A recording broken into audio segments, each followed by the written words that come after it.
শুভ সকাল, good morning. সকালে বেরিয়ে গেলাম কাজের সাইডে বেরিয়ে আসার পরই দেখলাম খালের পুল ও বাঁকুড়া মোড় মাঝে একটা টোল হয়েছে নতুন। টোলটার এখনও পয়সা কড়ি নেওয়া হয় না, নতুন হচ্ছে। তো আসার পরই ওইখানে দেখলাম একটা লরির সাথে একটা ট্রাক্টর গাড়িটা নিয়ে যাচ্ছিল।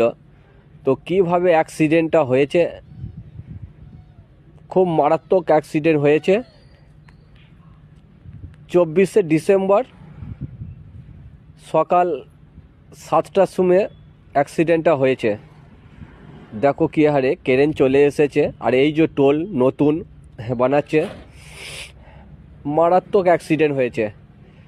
খুব সকালবেলায় অ্যাক্সিডেন্টগুলো খুব খুব খারাপ লাগছে দেখে।